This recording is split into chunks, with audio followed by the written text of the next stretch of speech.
Good morning to all of you. हमारा जो topic चल रहा था वो था ह्यूमन ज्योग्राफी, जिसके अंदर हम पढ़ चुके हैं इसके बारे में, ज्योग्राफी होता क्या है, किस तरह से हमने ज्योग्राफी को एज अ सब्जेक्ट बनाना शुरू किया था। ठीक है, नेक्स्ट हमने स्टडी की थी एनवायरमेंटल डिटर्मिनिज्म के बारे में, उसके बाद पॉसिबिलिज्म। अब इसका जो कंसेप्ट है वो है आपका नियो डिटर्मिनिज्म का। नियो डिटर्मिनिज्म होता क्या है? ठीक है, नियो डिटर्मिनिज्म या नव निश्चयवाद। नो डाउट, वैसे तो आपको सभी को नाम से पता चल ही रहा है, नव निश्चयवाद यानी कुछ नया जो हमने बनाकर सामने लेकर आए हैं उसको हम नव निश्चयवाद बोलते हैं। अब इसके इंट्रोडक्शन देख लेते हैं। जो नव निश्चयवाद है वो 1920 के अंदर ग्रिफिथ टेलर नाम के एक ऑस्ट्रेलियन ज्योग्राफर थे, उन्होंने ये बनाया था। ठीक है, इन्होंने कहा था कि ये एनवायरमेंटल डिटर्मिनिज्म और पॉसिबिलिज्म के बीच का जो कंसेप्ट है उसको हम क्या बोलते हैं, ये नव न्यू डिटर्मिनिज्म यानी नव निश्चयवाद बोलते हैं। इसको हम स्टॉप एंड गो के नाम से भी जानते हैं, यानी स्टॉप एंड गो डिटर्मिनिज्म यानी रुको और जाओ निश्चयवाद के नाम से जानते हैं। आगे इसने बोला है कि जो हमारा ये जो डिटर्मिनिज्म है, ये नेचुरलाइजेशन ऑफ ह्यूमन को भी हम क्या कहते हैं, इसको डिफाइन करने का काम करता है। इसके अलावा ये सपोर्ट करता है ह्यूमनाइजेशन ऑफ नेचर के आइडिया को भी, यानी दोनों को ये अब एनवायरमेंटल डिटर्मिनिज्म और पॉसिबिलिज्म के कंसेप्ट का है तो बीच का है, तो ऑफ कोर्स ये दोनों के कंसेप्ट को डिफाइन करने का काम करेगा। यानी एनवायरमेंटल जो डिटर्मिनिज्म है उसको हम ये नेचुरलाइजेशन ऑफ ह्यूमन भी बोलते हैं, और पॉसिबिलिज्म जो है उसको हम ह्यूमनाइजेशन ऑफ नेचर भी बोला जाता है। तो उन दोनों के कंसेप्ट के बीच का है, तो ये दोनों को कॉल करने का काम करेगा। आगे इसने क्या है, जो न्यू डिटर्मिनिज्म है इसके बारे में बताया कि ये जो डिटर्मिनिज्म है ये क्या है, पॉसिबिलिटीज और मैन को फ्री रखने के बीच जो मैन के जो चॉइस है उसके बीच का काम करने का काम करता है। फ्री टू चूज यानी इजीली उसको चूज करना, किसी भी चीज को फ्रीली चूज करना, उसके बीच का ये काम करता है। अब इसमें क्या है, ये जो हमारी पॉसिबिलिटीज़ है जो ह्यूमन बीइंग के पास, ह्यूमन सोसाइटीज़ जो है अपॉर्चुनिटीज़ प्रोवाइड करता है, उनको पॉसिबल बनाने का काम करता है नियो डिटर्मिनिज्म। ठीक है, अब नियो डिटर्मिनिज्म के बारे में देख लीजिए। ये ग्रिफिथ टेलर ने इंट्रोड्यूस किया था, ये तो पता ही है, ये दोनों के बीच का है। इसका मतलब क्या हो जाता है, ये क्या करता है, नेचर को भी ओबे करने के लिए कहता है, और ह्यूमन की जो अपॉर्चुनिटीज़ हैं, ह्यूमन जो अपने अकॉर्डिंग काम करता है उनको भी क्या कहता है ये,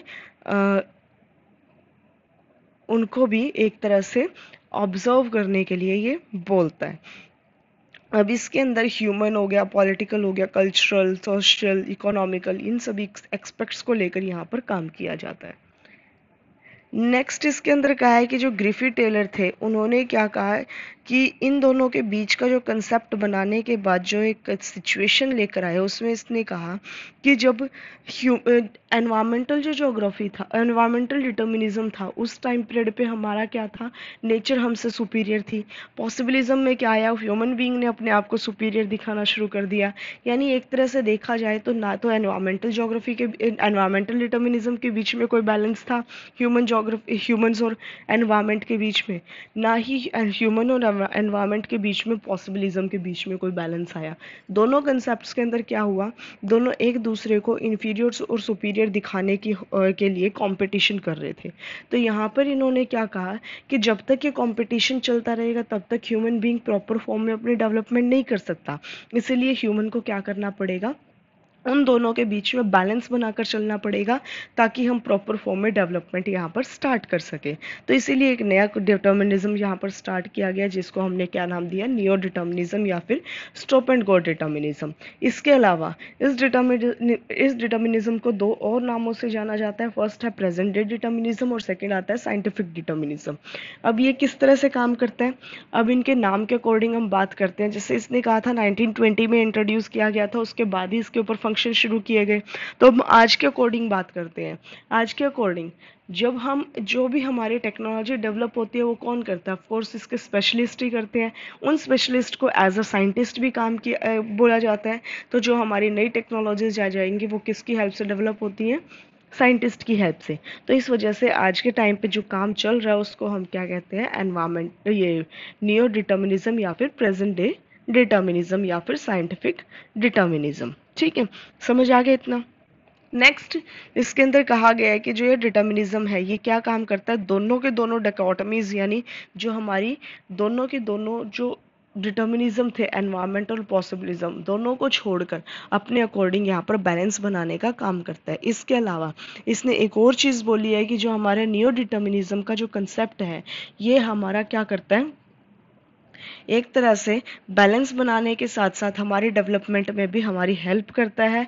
अब एग्जाम्पल की फॉर्म पर एक चीज़ देख लीजिए, जैसे हमें पता है अर्थक्वेक जो है एक एनवायरमेंटल क्या है, डिज़ास्टर है।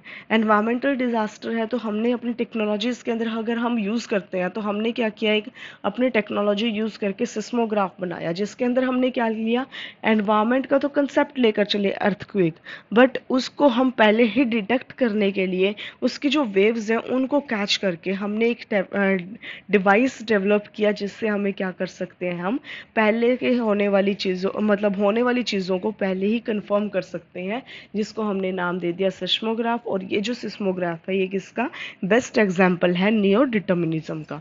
अब इसके अलावा एक और एग्जाम्पल देख लीजिए, जैसे आज के टाइम में क्या है, आर्टिफिशियल रेनफॉल की जाती है। आर्टिफिशियल रेनफॉल करने के लिए हम क्या करते हैं, आर्टिफिशियल क्लाउड्स को जनरेट करते हैं और उससे हमारी रेनफॉल होती है।